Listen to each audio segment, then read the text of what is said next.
Ladies and gentlemen, welcome to the Hot Pole Podcast, episode 100! Woo! Woo! I'm your host, Adam Steele, and joining me as always is Mr. Liam Wright. Hello! How are you? I'm good. Good. I swear you do have some form of airbrushing filter on this podcast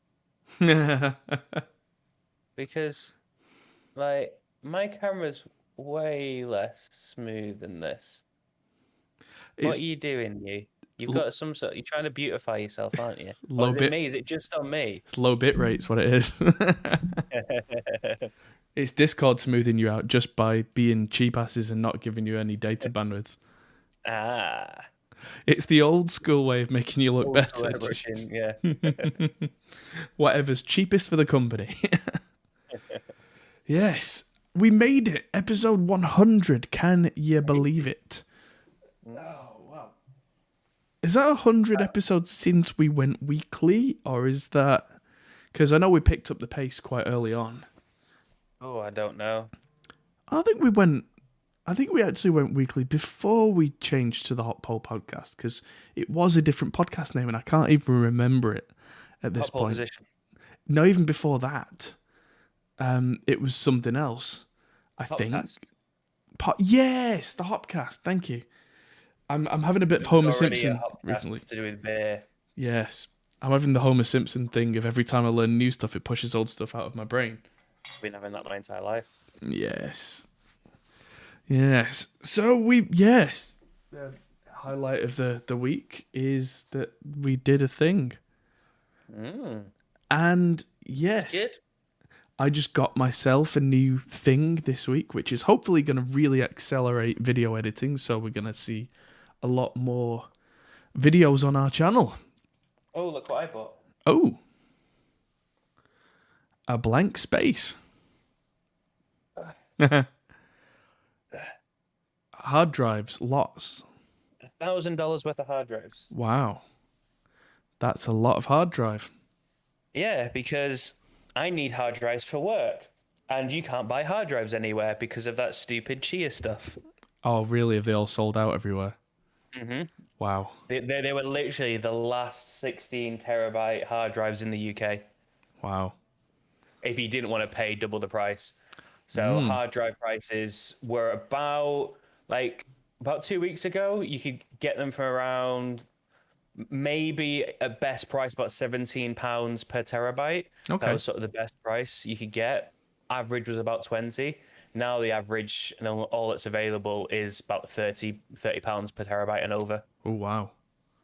Yeah. So we need to upgrade the Synology box. So we need 2 of whatever we need to do. So yes, I managed to find them. And amazingly, these Seagate drives, I opened up. This is tech related, so open them up. Inside have got because you were saying the other day, I bet just internal drives are cheaper now because they've got crap drives in them. Well, that was my thinking. Yeah. Oh. Exos. Enterprise level. Okay. So enterprise level Seagate drives for £17 per terabyte. Don't mind if I do. Sounds pretty good to me. Yeah, still a lot of money. Yeah. But yeah, it's crazy. I couldn't believe it. Literally, you can't buy anything over kind of 12 terabytes. It's pretty much sold out everywhere. SSDs are sold out everywhere. The whole world has gone crazy for Chia. Chia bet. The whole Chia thing has more than tripled in size in the last since last week. Because 2 weeks. We were talking about it 2 weeks ago on the podcast, weren't we?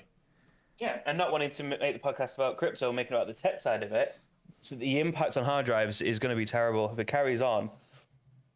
You literally, I genuinely need hard drives for work. We need hard drives for video storage, and I can't buy them anywhere. It's going to be tough on me because I've just got my new camera, the Blackmagic 6K that does raw files. They're not that small. Yeah, well, my first plan is to try and convert the current Synology over to H.265 because I think that'll save us quite a lot of space. Right. and that's my hope. And if so, then I'll just use these hard drives for cheer. Yeah. Well, if that works, it works. I'm part of the. I'm not part of the solution. I'm part of the problem, but I'm going to bemoan the problem. The Until thing is, you though, we're become not. the solution. Yeah, like we're not buying like hard drives at Front and Center. We're just using old hard drives lying around. Yeah, But using the ones we've yeah, got. so I thought that was kind of interesting that hard drives are nigh on out of stock already. So Yeah. you won't be able to build a computer by the end of this year.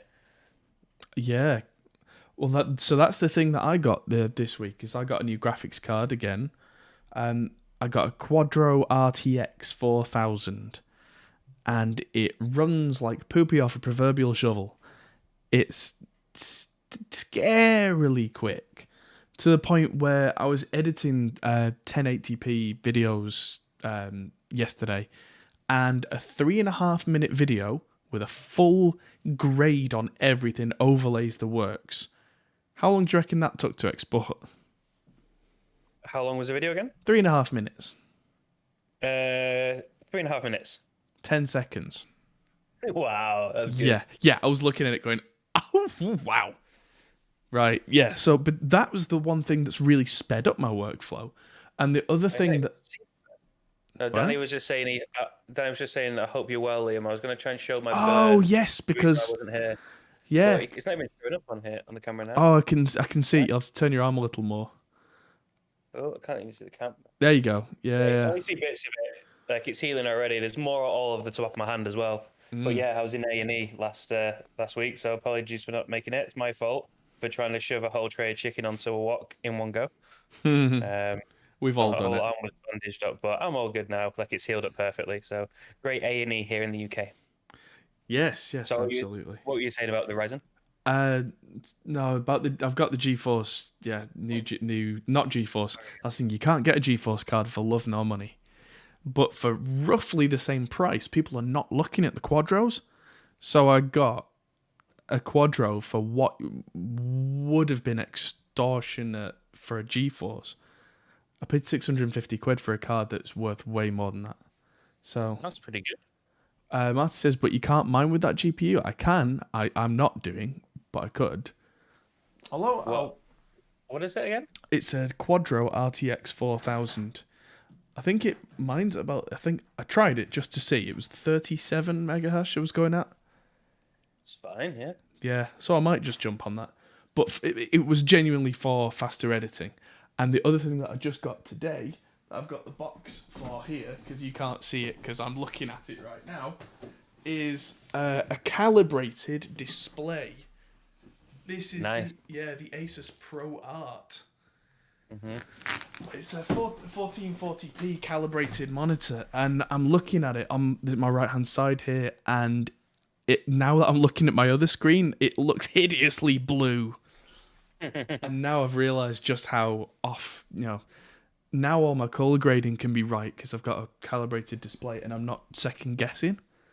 I mean, I've at times I've been quite lucky over the years that I've checked things and checked it and made sure it's right, but not having to second guess myself, that'll save a lot of time. No, that's really good. Yeah. Really good. I mean, 640 for a card that can hash at that is about double the price that you'd be paying in January, but it's about what you'd be paying now, but you can't get hold of it, sort of thing. Yeah, so I figured it was 2-in-1. That also at the same time, with it being a Quadro card, it's arguably better for video editing and just won't crash. So I figured, something that just won't crash, doing crazy like 6K videos, which is the future for us, and doing it in the kind of render times where I'm not coming back 2 days later, that can only be a good thing for the channel. So that is what I'm doing. Right, well, should we roll the intro? We should roll the intro.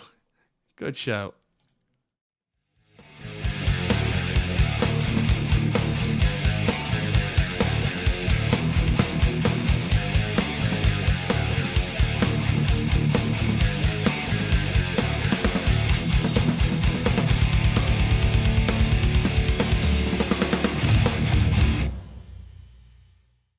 There we go. Oh yes, Marty in chat saying that screen. It's an amazing screen. You can get proper Pantone grading on that.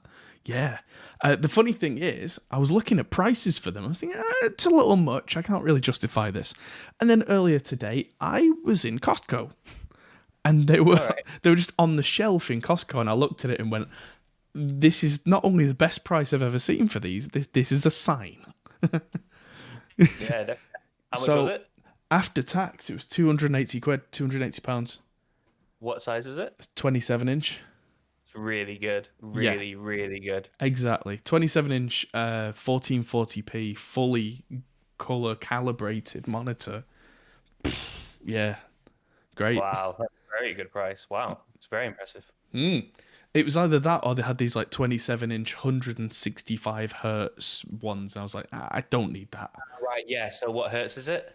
60. Oh, sorry. It does 75. Right. Okay. Yeah. Yeah. Still a really good price for given that it's a proper calibrated monitor. Yeah. Yeah. Well, they had two options. They had 165 hertz one for roughly the same price, or 75 hertz color calibrated professional color range. And for me, it was like, I know which one I need. Yeah. Yeah. Definitely. Yeah. That's still good as well. Because I've got a Samsung curved 40p 165 hertz screens, and I got them on Black Friday for 290, which was like an absolute bargain. They were like 400 the next day. Wow. So that's really good.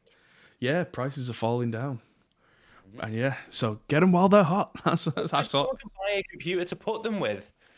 Like, all you can buy at the moment is motherboards and CPUs, and especially not a CPU that you can mine Monero with though. Yeah. So limited CPUs and motherboards and RAM is all you got at the moment, Yeah. That's all we and got. tiny hard drives and no graphics. Teeny tiny hard drives, yes indeed. God, it's the middle of a storm out there. I tried to have a barbecue earlier today, and that was not a good idea. It was I found a rat in my car. a rat in your car. Mm-hmm. What? That was my afternoon. Yep. We took the dogs out, and Rogue was sniffing around my car and jumping up on it. I was like, "Oh, there's not a cat under the bonnet, is there?" Flipped the bonnet up, and a rat dashed under my dashboard. Oh, it was in the bonnet, right? I thought you meant like inside the compartment with the driver's compartment. It's like Oh, that. it's now underneath the steering wheel somewhere. So Oh, I'm hoping it's great. eating away the electronics. So Hmm. I've got a pest control guy coming tomorrow. But yeah, that was a fun drive. I had to go out thinking like was a rat going to come out from the foot pedals at some point? Wow. I mean, that is literally the meme of like when the trucker opens up his bonnet and there's like the raccoon in there. So, Yeah, I know. It's like, what? I googled it, and it's like apparently it's quite a common thing, especially in rural areas. Okay, we're not too rural here, but like due to sort of lesser footfall due to the pandemic, apparently it's become quite common. I just, What? like wow, like enclosed, dry, warm. It makes sense.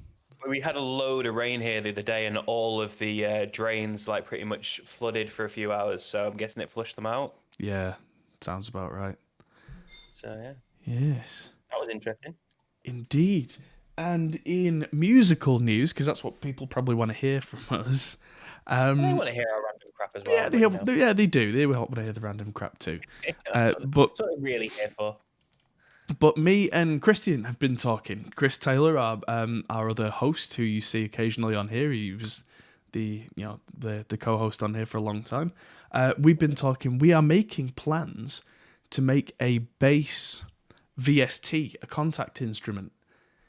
Ooh. Yes. So I'm not one to hide things until they're ready from our viewers, because right now this is just an idea, but I'm already gathering together the elements from across the lands, and we're realizing just how much work it actually is. But Chris is quite good at using Contact and programming in Contact, and I have a bass. There's a bit more to it, but yeah, we've been looking at some of the kind of big name bass VSTs and going, yeah, we could do that. Okay. Why aren't we doing that? So, yeah. Well, there you go. This is like, because this is our basically our inside little chat for all the cool kids on the channel. Like, Yeah, if you like, people watch the channel, but this is our little mini community. So, and I think when I ask them, what do they want from a bass plugin? absolutely. We got any So ideas, and you and Chris can put it into it. Give some little nods to the community. yeah, absolutely. The idea so far is I think I'm going to use two different basses or one that's got a ridiculous range, just because when you program it as an instrument, you want crazy range. But I've just ordered a pretty cool pedal from an American place called Saturn Works that can split my bass signal into four different things. So it splits out four different signals. So I can have like a nice clean fat signal, a driven signal, a really heavy signal, and something else. Not sure what the something else would be yet. And I can have a DI box before all of that so that you can have these options in Contact to kind of either have them on faders or just turn one off. Or Speak of Chris, there he is. Hello. Oh, hello. Just telling everybody that we're thinking about working on a bass instrument VST. But So will it have like presets then? don't see why not. So let's have a think. Maybe we can do something around Patreon for the presets, like name some of the presets after some like Patreon subscribers at a certain tier, Yeah, or maybe. like either at a certain tier you get one, and then like the normal tier, like the best idea, like gets included. Like I think it'd be cool to, if we're gonna do like a VST like that, like include the community into it. Absolutely. Oh yeah, I don't see why not. I think Martin needs his own preset, Oh, absolutely. just as a thank you for being awesome. Yeah. The reason that I'm going a bit crazy with kind of the whole splitter and things is like, if this is things could go horribly wrong if we try and capture the same note with different signal chains and try and blend them all. That could go weird. But if I go ding on the bass with a note and it's exactly the same note going through all the gear at the same time and captured all at the same time, there's no logical reason why you wouldn't just be able to blend them. Poo Ninja says poo bass, how much? I think that's on you, Poo Ninja, to make the poo bass. Oh, subscribe to the new VST tier on Patreon, Yeah. and we will include it. I mean, we could absolutely, when we do this, and it's going to be a long time before this is ready because it's literally just an idea at this stage. But when we get round to it, we could always do a very heavy patron discount. Oh yeah, definitely. Yeah. A patron tier is what you do. You do a patron tier where you get access to all the new VST plugins that you create. Yeah. And then you have to make one. Make your own preset and send it to us, yeah. But yeah, I've got all these mad ideas. Like I know that there's an inbuilt chorus in Contact that we could have on and off switch. There's compressors we could have on a switch as well. I'm thinking of doing like pick and then fingers and then kind of slap as separate voices, as it were, so you can change them as it goes. So it's going to be quite a bit of work to do this. Be careful, Al. Don't YouTube chat and drive, which isn't something that you ever thought I'd have to say.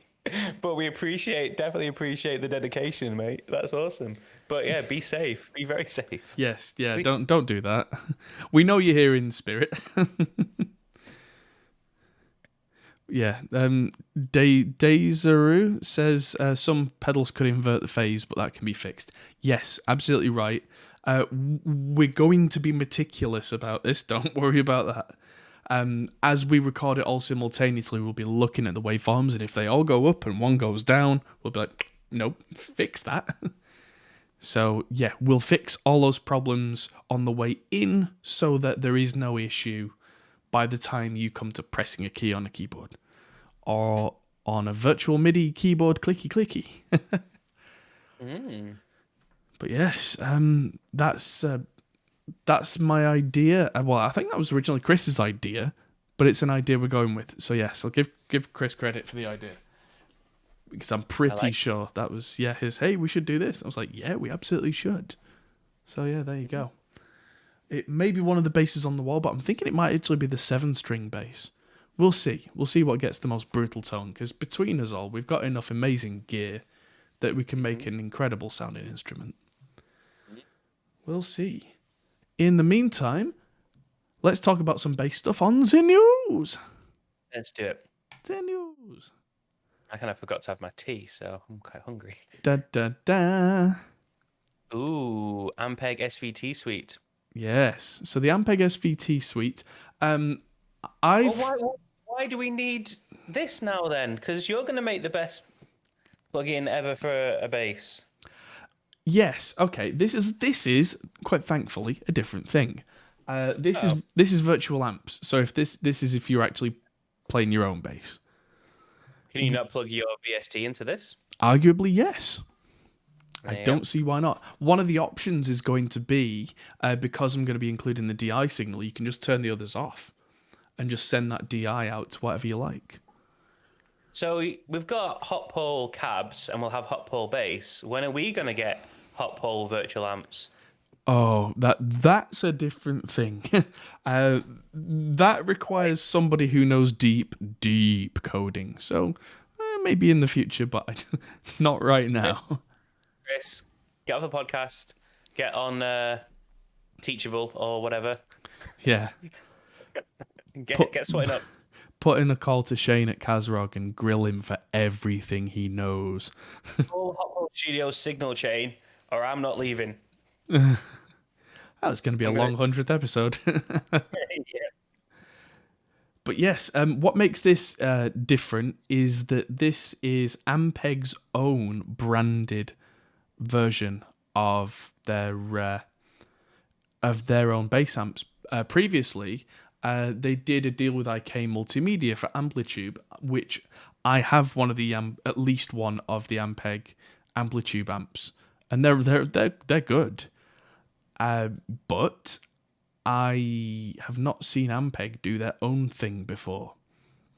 So that's what makes this interesting, is I'm not even sure who's programmed this, whether they've just hired on brand new designers or whether this is somebody else white labeling for Ampeg. Don't know. But it looks really cool. It's got the old SVT heritage in there, which looks awesome. That's going to be gritty and grindy and exactly what I want. Yeah. Although I do have something similar to this on the way, I found a Tech 21 landmark, and I've been looking for one of those for years since I sold my last one, and really regretted it. Why did you do?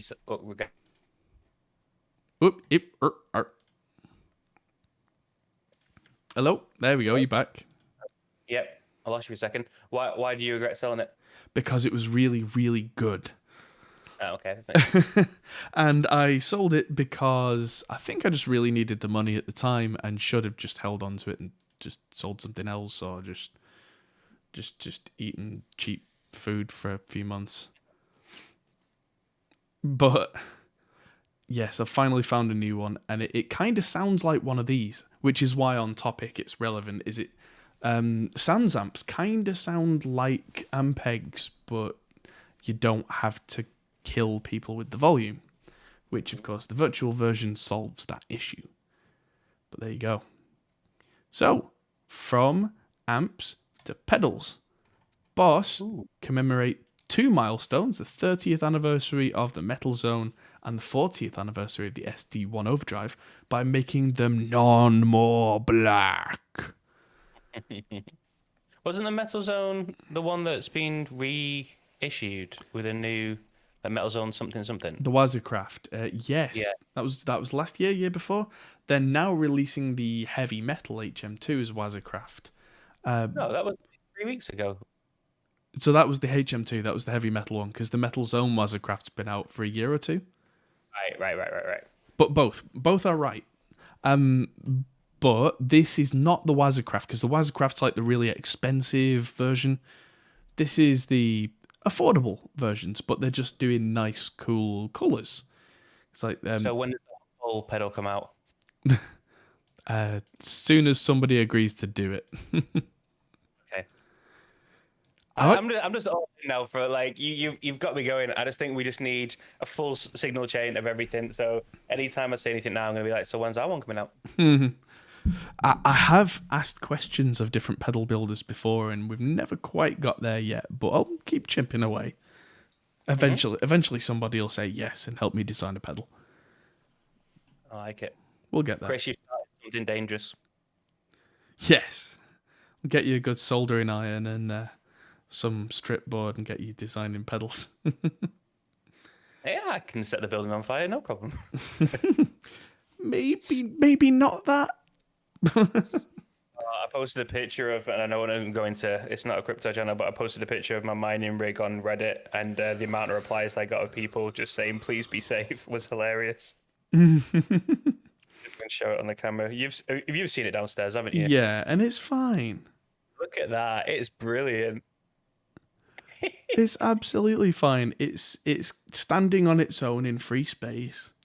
It's in, there's no walkway, there's no airflow, like, touch wood, it'll be fine, but it's, yeah. Oh, there is Funny. airflow. That's the thing. There's good airflow. Yeah, you know what I mean? It's not like there's a draft that's going to come and Yeah, it's internal. That's right. So, right, well, I've got a little box with an Arduino in it that I've not used, so I'll just, like, get that going, and that'll make a pedal, right? We could hook that up to a pedal so that every time you play a note or something, it changes the controls. Why is nobody doing that? That could be cool. Just at random times and random values, it takes the controls and just goes. I think we should just, like, community, like, all of us, all the subscribers get together and come up with the craziest ideas for stuff, and we just start making weird hot pole products that we're all, like, a part owner in. And we do, like, fractional shares in it for all Patreon members, and everyone gets to share the profits, and we just become this big, huge community of selling stuff that no one but us wants. Yeah. In Hot Pole Studios, pedal build you. So, are these any good? Yes. These are exactly the same as the classic versions, but they're just black, which is cool. And the SD one is like the classic overdrive. I'm kind of overdue to buy one because they work very, very well with vintage Marshalls. SD ones. They kind of look cool, I get that, but I actually kind of also think that they don't, because, like, I don't know, like, you think of, like, the DS1, DS2, that orange is iconic with the pedal, and therefore also subliminally in your head you'll know exactly where that pedal is from the corner of your eye on stage, because you'll go for the color. Whereas if they're all black, like, I think it's cool in for a studio environment, but, like, practically for a use case on their stage, I think it makes way more sense for them to be different colors. Yeah, but I mean the metal zone's already kind of dark grey for a good example. So that one's fine. The SD one, that it is iconic yellow with black, but I do like the black with yellow, and it's not as if they're not as if they're replacing the line with them. It's just kind of a, hey, if you want this, why not? I need to, like, that's what we need to now create. We now create a range of LEDs that go on the bottom of the pedals that light up in the original colors, so that you can still tell which one's which. That sounds clever. I have seen pedals before that have got kind of like a halo on the bottom where they do glow. Yeah, that'd be clever. There you go. Connect it to your iPhone so you can find where it is at all times. Yeah. It's not a bad idea, that. It'd be like something from Need for Speed Underground where you just kind of pimped out neon glow. My pedal. But the main reason I want an SD1 is they are just reliable and brand new, $60. Oh, hello. Stream dropped out for a second, but we good. We back. Yeah, how did Boss make these at $60 and turn a profit? That's crazy. Uh-oh, I lost you again then. Oh, but I'm back. Oh. Internet decided to just have a blur, but it's fine.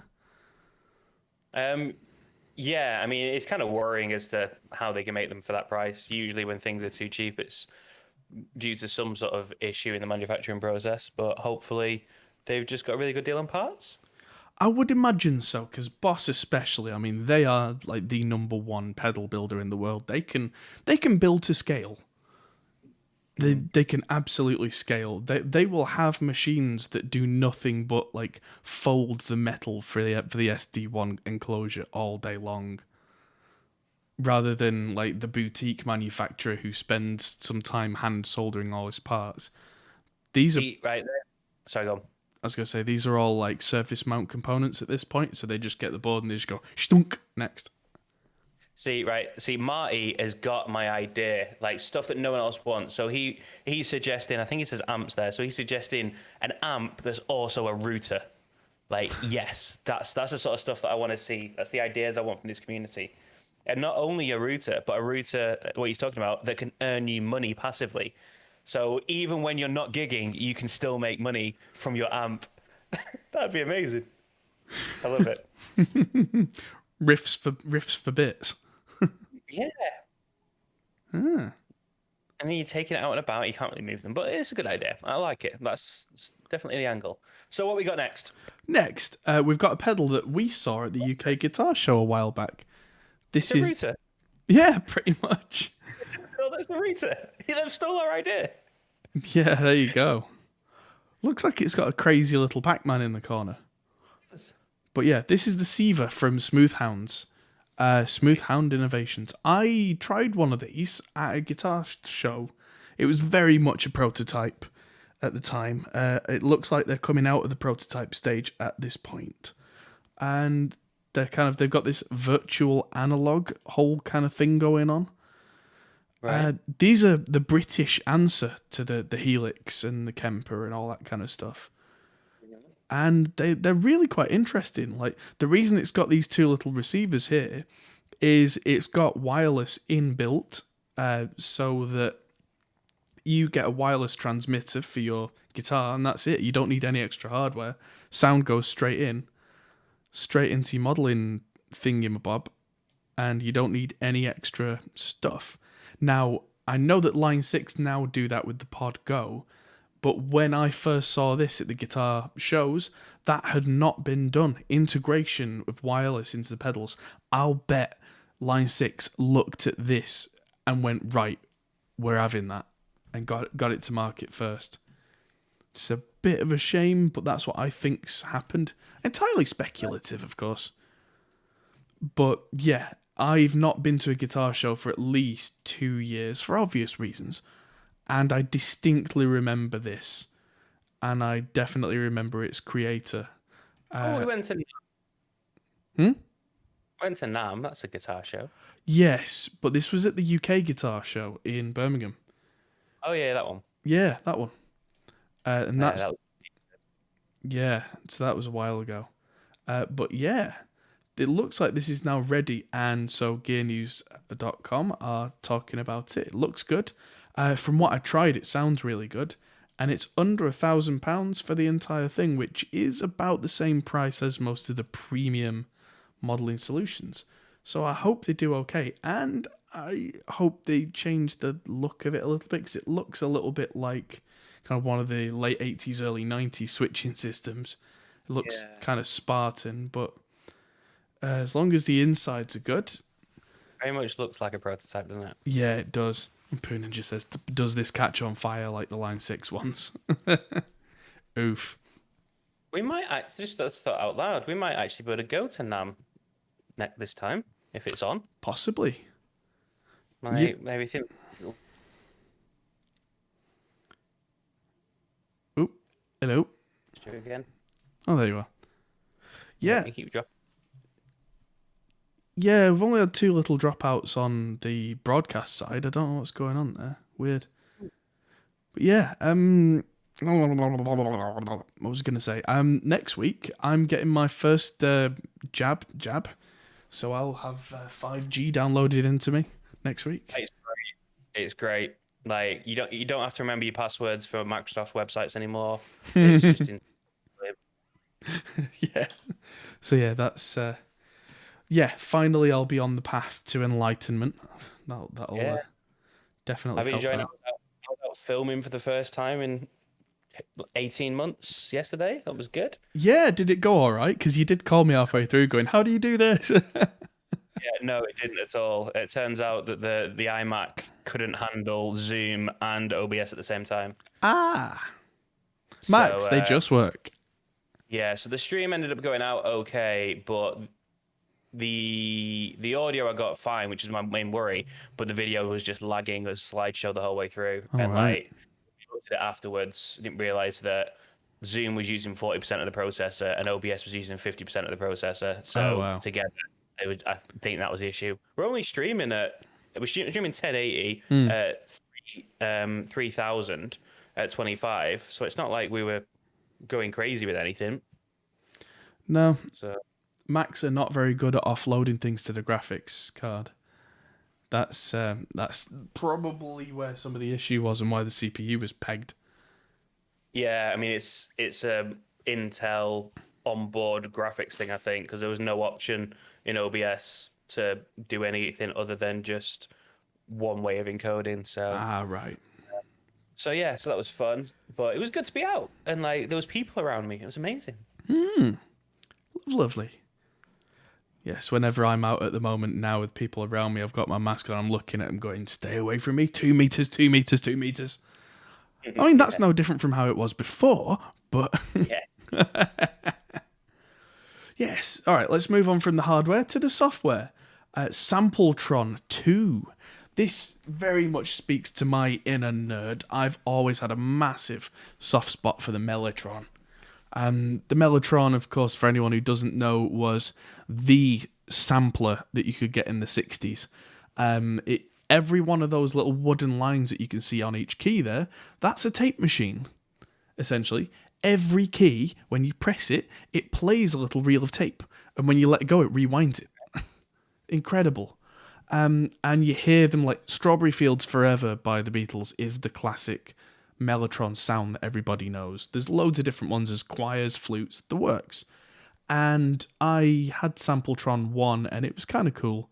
And now I use the Arturia Mellotron because it's kind of the de rigueur. And now Sampletron 2 has come out, which is really good. 400 different tracks sampled from all sorts of different Mellotrons and all other variations on the same idea. Because in the 60s and 70s, it was a huge deal because there were no digital samplers. You couldn't just go live on stage and play something that sounded like another instrument. You just couldn't. So these things, as horrible as they were apparently to use, because imagine in the 60s and 70s a tape machine this big and try and think of how unreliable that was. Mm-hmm. Not to mention big and heavy and wheeling it about onto stages. They were still the thing that you did. And the thing that really interests me with Sampletron, is that you can load your own samples into this version. And then it processes them as if they were a vintage tape with all the vintage electronics. So you could make some really weird, like, you could make a choir of yourself, but like a vintage choir. That could be really weird, and I kind of want to play with that. So, yeah, this comes from IK Multimedias. So I'll see if I can get hold of it and see if I can make a video on that to add to the other videos that are in the growing list. Sounds cool. It does, and I want it. So, this is a new thing from Overloud. What? I like that name, Overloud. Overloud, yeah. There's loud and then there's Overloud. Good name. Well done. So they now have a thing called Super Cabinet, which they say the largest collection of IRs ever. I don't know about that, but I think that's a bit of a marketing gimmick because it seems like they've got all these new cabinets and you move the microphone position round here and it picks different IRs to use so you don't have to flick through menus and menus and menus. Mm-hmm. And so, yeah, it's got this multi-band mode, so you can use... The two notes thing does that, doesn't it? You can move the mic around. Yes, in a very different way, but yes, it does do that. This has a new feature that's really interesting to me, which is multi-band mode, where apparently you can do things like you could have the low end that's got one IR, the mids have got one IR, and the high frequencies have got another. That's really, really weird. So if you like the kind of top end response of one speaker and the bass response of another, you could actually mix and match them all together. So yeah, weird. Very weird. I think. And they've got the stereo controller now, which transforms mono only IRs into stereo ones, however that works. I really want to see how that works, because that sounds weird. To be mono compatible and still make a big stereo-ness out of mono impulse responses, that sounds bizarre, and I like trying stuff like that. So yeah, I might send a message to Overloud and be like, "Hey, you, what?" I'm the IR guy. Yeah, yeah. Let's have a look at this. Yes. Yeah, it's not like you've not made IRs for some iconic brands or anything, is it? No, it's not like that at all. No. So yeah, that's very interesting. Now, here's one that's a big milestone for John Petrucci. That he's got a 20th anniversary model of his Ernie Ball Music Man guitars, and it's very pretty, and they called it the Honey Butter. Yeah, that's very pretty, I think. And that's modeled on the original John Petrucci model. There was another one as well. There it is. That's the Honey Butter Majesty. Yeah, I would very much like one of those, but they're a little rich for my blood. That both of them, in fact, there are 6 and 7 string versions of each, and they're all around the $4,000 mark, which is a lot. But these are the kind of guitars that are all handmade in the US factory and made to ridiculous specifications, and like I definitely couldn't do one of these justice. But no. I have a lot of gear lust, and if I ever could, I'd probably have something like this. Yeah, it's even with the little kind of shovel shape in there. I remember making fun of the shovel shape when it first came out on the Hopcast of all places. But yeah, it's grown on me. Because originally it was like a carbon fiber type thing that was in that little spade, and I was like, I don't like that. But with a nice wood like that, yeah, that works for me. It's nice. I like it. Although I'm not sure if I'd prefer that or the more traditional-ish guitar that's got this big black bit there, because that's a cut where your arm goes, so your arm kind of sinks in. But yes, guitars guaranteed to thicken your beard. In fact, I know that when Petrucci started playing these guitars, he had no beard, and now he has this. Therefore, these guitars make this happen. I mean, yes, that is a majestic beard. I mean, I've not trimmed this bit of my beard in several years, and it's not that. So it's the guitar. It must be. It's the only difference between me and John Petrucci, right? Is the guitar. Well, if you've not trimmed it, maybe not. You are meant to trim hair slightly to stimulate growth. So maybe that's what you need to do. Yeah, I did some reading up about that. It doesn't really seem to actually be true. Fair enough. I mean, the hair from the root outwards is technically dead, so what would cutting the end off, why would that make it go faster? But... Keep freezing. Oh, hello. I don't know why I'm freezing.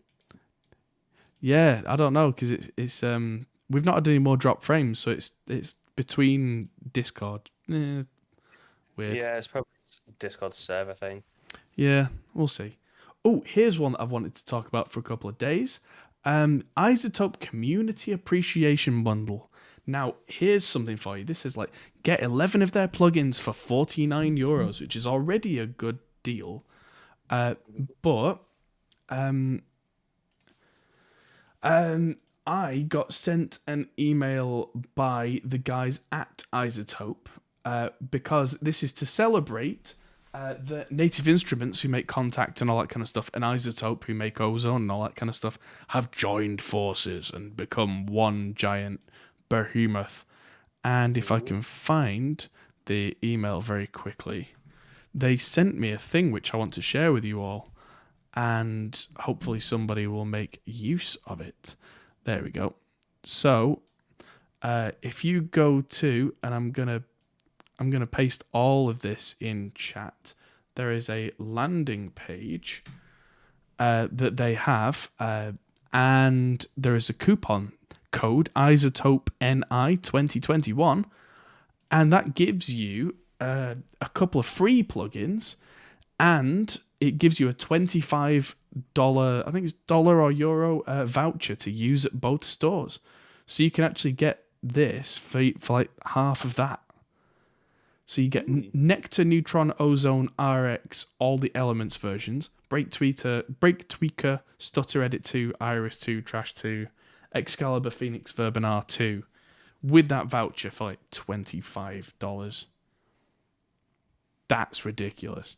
So yeah, use that voucher while you can that I've just put in chat, and go and buy yourself some stuff.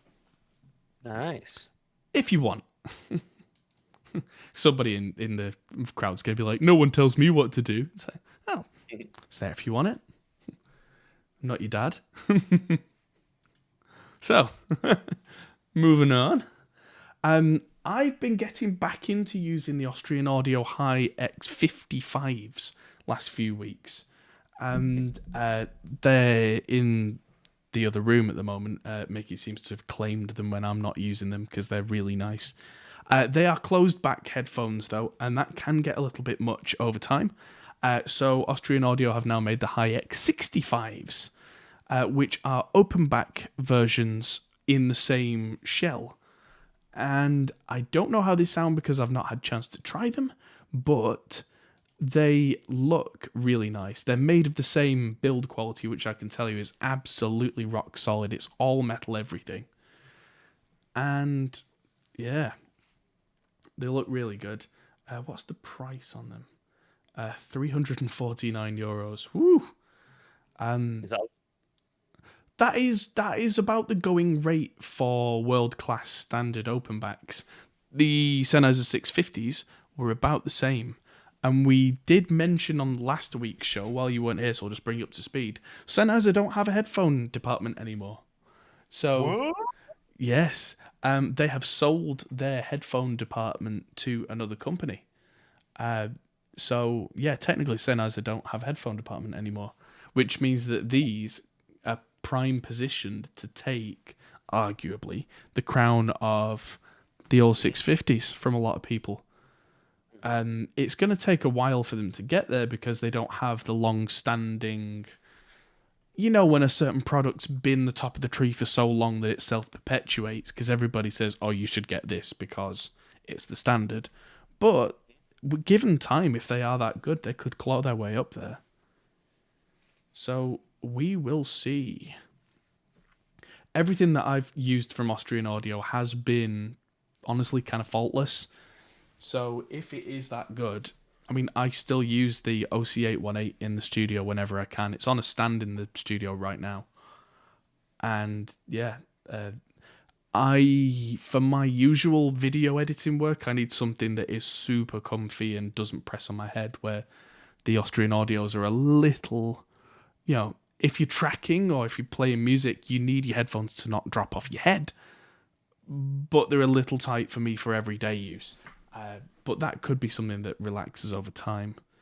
So yeah, check these out if you are up for serious quality in your headphones.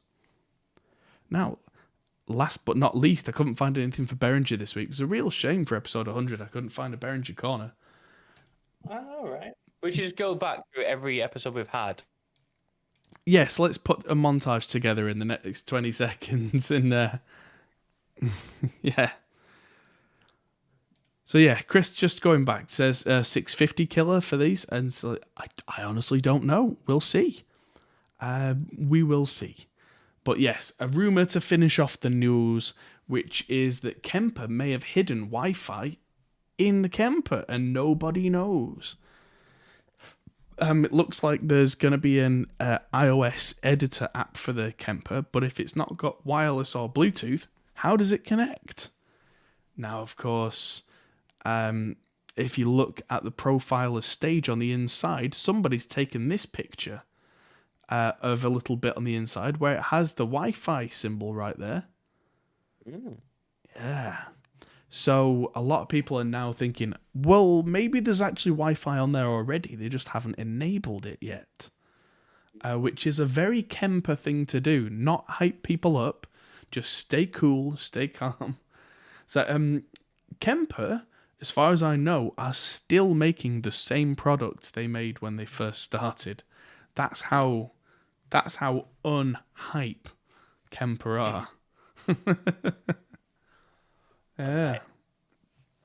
So there you go. It looks like there's going to be some sort of remote app for the Kemper at some point. Although why they've not done this in the last 10 years, I don't know, but maybe they'll wait until it's ready. So there you go. That was the news. Lovely. There we go. Good news. Awesome. So Marty in chat says he made a killer profit on the Bitcoin drop. Nice. How? No, I know there are ways of doing that, but just. I did it. What you do? Short stuff. I mean, yeah, you can also do that, but no, I think he was swapping tokens at the bottom, which I did as well. Like, I'm definitely lost a lot of money. Well, I'm not lost it until I sell it, but I've also managed to gain by selling stuff. Buying some stuff at the bottom. But I say this isn't a crypto channel. Anyone got any questions about music? Yes, throw those questions in that chat because that is what we do at the end of the podcast. We need to make finding a way in crypto. We need to make a crypto where you make money by playing music. There seems to be we call it proof of music. There you go. And the music you play, the more coins you get. Let's do it. And then all these artists around the world that have been struggling for the past 18 months, if there's another pandemic, they can sit at home and just play the bass to themselves. Bass coin. Yeah, there we go. So, Chris, if you're getting into some coding bits, change it from contact. Start looking at how we can create a proof of music staking.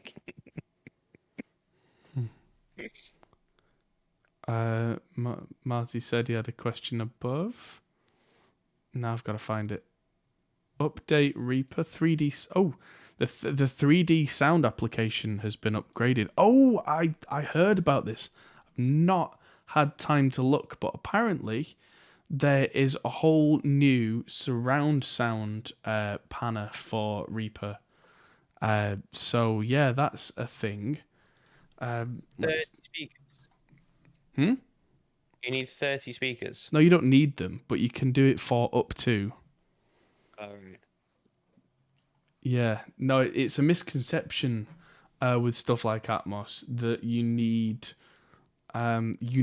all the speakers, but that's not how object-based audio works. Object-based audio hurts my head a little bit, but it's definitely got potential to be the future. It's actually how game audio has worked for years and years. Because in game audio, especially things like any 3D game where you're in an environment, like let's say first-person shooter, the way that the game audio works is it doesn't say like there's a gunshot in the left ear. No, it says there is a gunshot. It happened 1,000 feet away, elevation up over there. And then that gets fed into a positional audio generator that then uses some binaural technology and you hear it coming from the position. Very clever.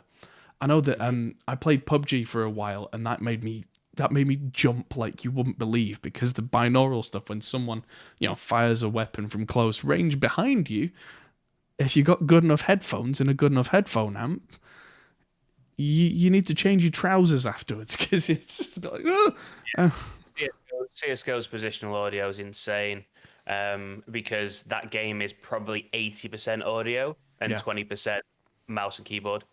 Now, here's the thing. most people in the gaming world who are serious about this will use headphones, right? Yeah. But you don't have to. The way that positional audio works, I could get a 5.1 or a 7.1 system, and it wouldn't have to do any clever maths to try and up mix that to surround sound. It's already there. All it has to do is translate that position, knowing how many speakers you have and where they are, and put them in place. I think it's down to kind of like most people, they'll also use closed back headphones, not open backs. Yeah. Like you want to be in the zone with it, so you Yeah. don't want any other ambient sounds at all, which I think is part of it. Right. I mean, from a gaming perspective, yeah. But just from a purely technical perspective, if we just, I started with game audio because it's where that already exists and is established, and we know that that's a thing.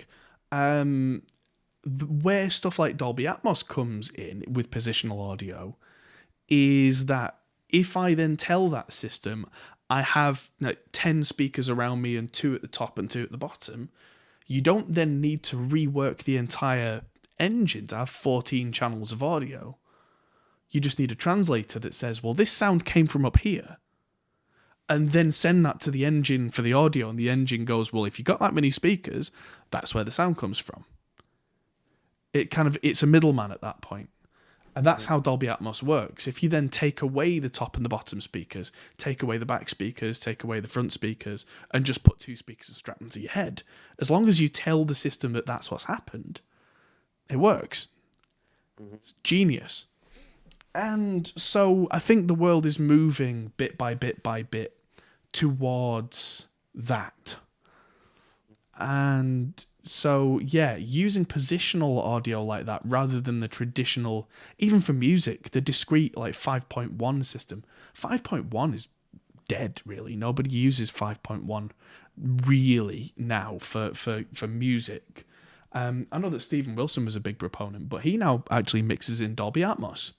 He mixes in positional audio, and he's one of the pioneers, especially the well-known pioneers anyway. I'm sure there are other people doing it, but he's got a lot of money to burn and does a lot of famous albums.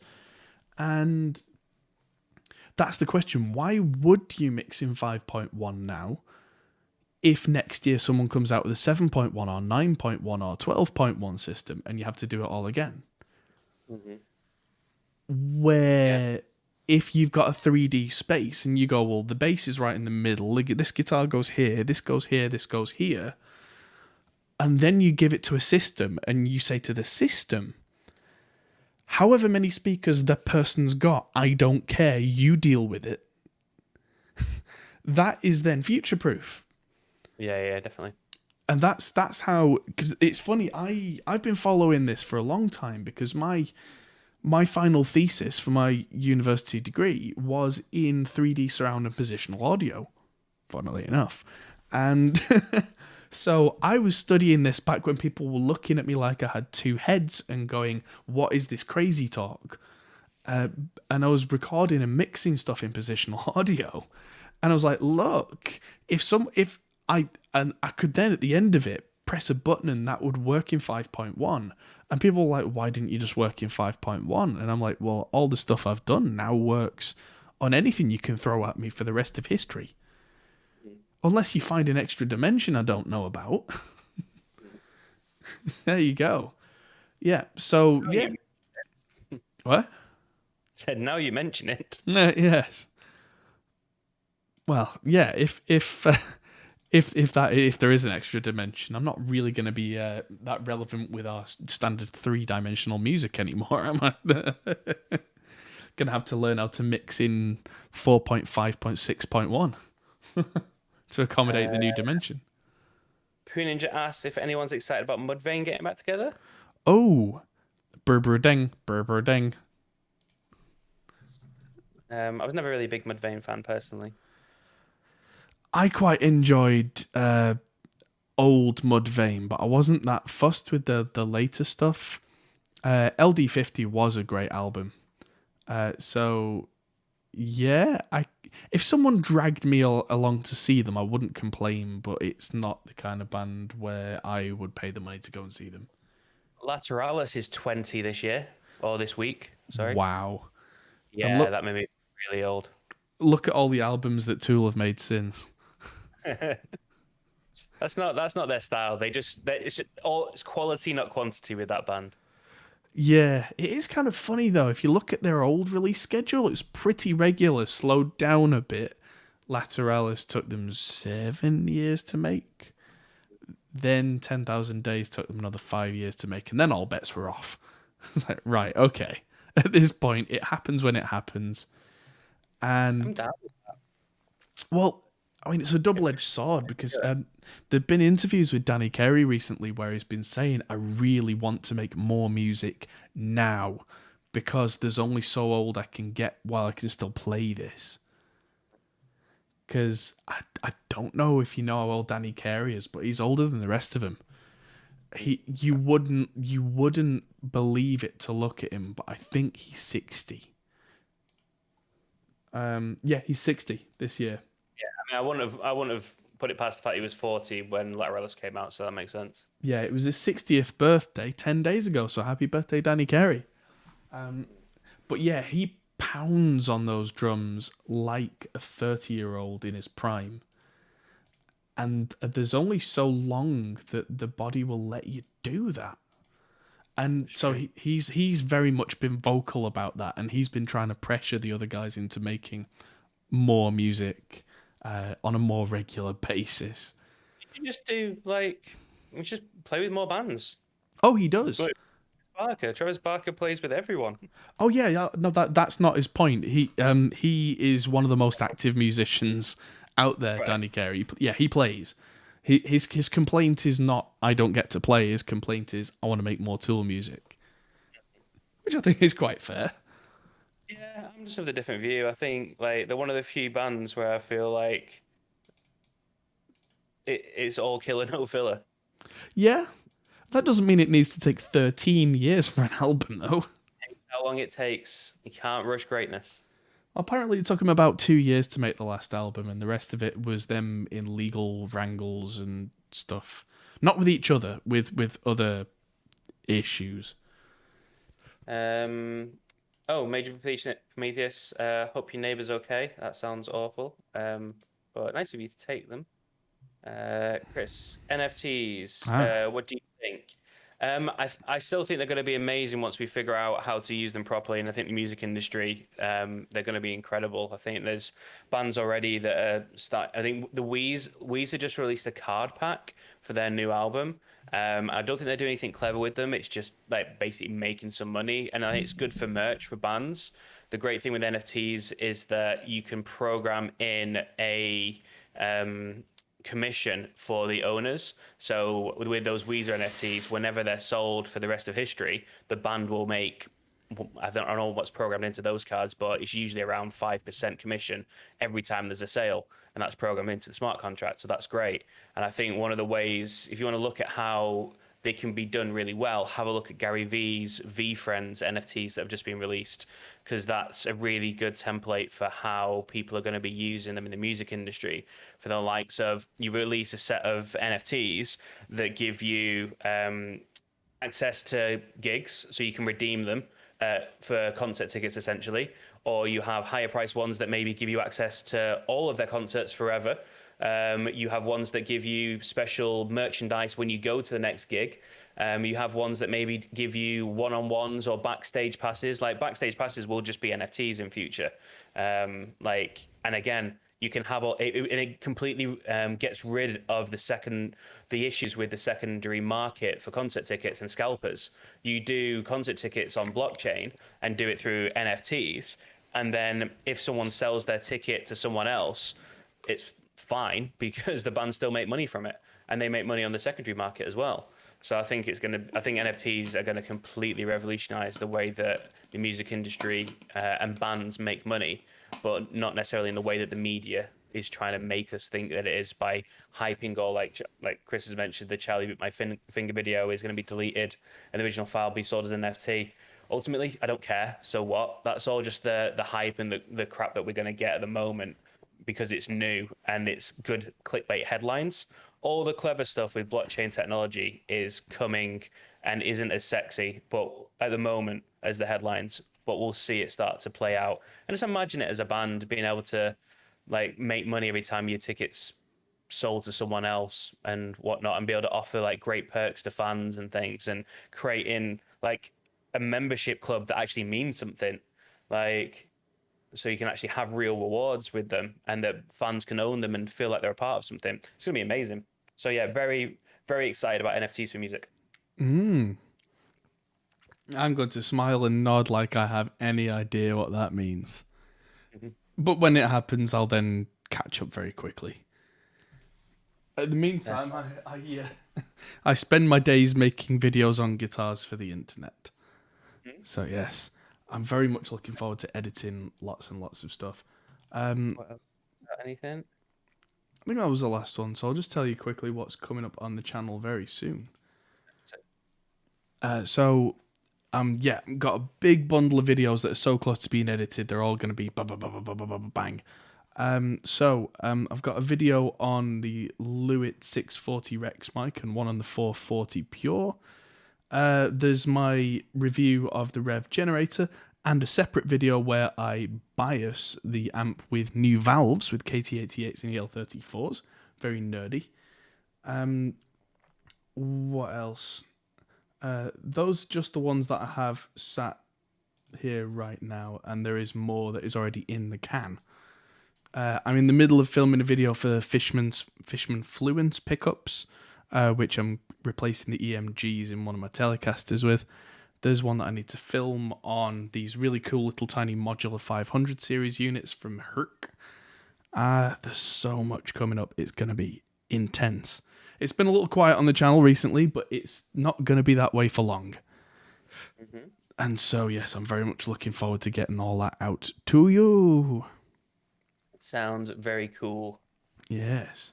But yes, thank you everybody for tuning in for episode 100 of the podcast. It has been a good one, as always.